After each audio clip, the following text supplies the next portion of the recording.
साथियों, यदि मैं विशेष रूप से उत्तर प्रदेश की बात करूं तो उत्तर प्रदेश में भी हमारे dynamic chief minister Shri Yogi Adityanath ji के मार्गदर्शन में भाजपा की इस डबल इंजन की सरकार आपके स्वास्थ्य कल्याण के लिए पूरी तरह से कमिटेड है।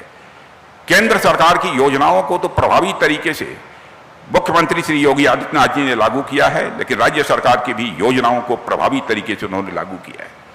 मैं देख रहा था कि उत्तर प्रदेश में तेज एम्बुलेंस सेवा, त्वरित उपचार और हेल्थ इंफ्रास्ट्रक्चर के मामले में योगी जी ने बहुत ही शानदार काम किया है, जिसकी चर्चा हिंदुस्तान के दूसरे राज्यों में भी होती है। मैं एक और बड़ी बात की तरफ भी आपका ध्यान दिलाना चाहूंगा।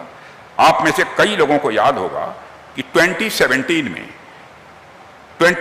से पहले पूर्वांचल क्षेत्र में और खासकर गोरखपुर, जहां से मुख्यमंत्री जी आते हैं, गोरखपुर में जुलाई से सितंबर के बीच जो मानसून का महीना होता था, उस दौरान जापानी इंसेफ्लाइटिस से कई सारे बच्चों की दुर्भाग्यपूर्ण मृत्यु होती थी और ऐसा पिछले 40-50 वर्षों से लगातार चल रहा था।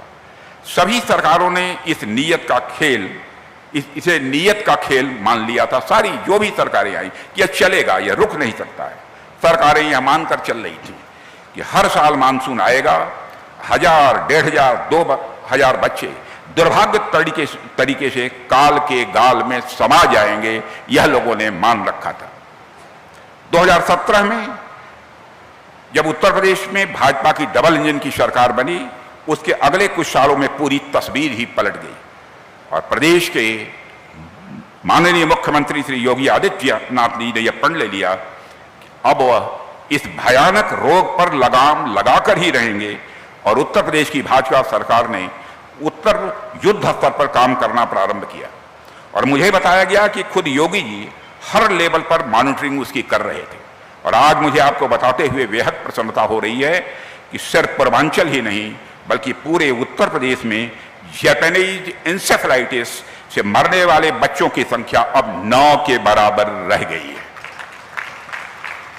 साथियों, चुनौतियां तो सबके सामने आती हैं, लेकिन उन चुनौतियों से कौन और कैसे निपटता है, यह उसकी प्रतिबद्धता दर्शाता है। अभी आप यह भी देख रहे होंगे कि कैसे योगी जी के नेतृत्व में हम उत्तर प्रदेश के हर जिले में एक मेडिकल कॉलेज की स्थापना की और तेजी से आगे बढ़ रहे हैं। और आपको यह जानकर खुशी होगी कि हमारा उत्तर प्रदेश इस समय एमबीबीएस की सीट्स की संख्या के हिसाब से देखा जाए तो देश का दूसरा, और मेडिकल कॉलेज की संख्या के हिसाब से देखा जाए तो देश का नंबर 1 राज्य बन गया है। हमारे यहाँ 80 मेडिकल कॉलेज इस समय फंक्शनल हैं, जो कि काम कर रहे हैं इस समय। इनमें से 44 कॉलेज गवर्नमेंट सेक्टर तथा 36 कॉलेज प्राइवेट सेक्टर द्वारा संचालित हैं। उत्तर प्रदेश में medical sector public private partnership का एक इनक्रेडिबल उदाहरण है। मुझे पूरा विश्वास है कि पब्लिक प्राइवेट पार्टनरशिप की यह जर्नी उत्तर प्रदेश को निश्चित रूप से और आगे ले जाएगी।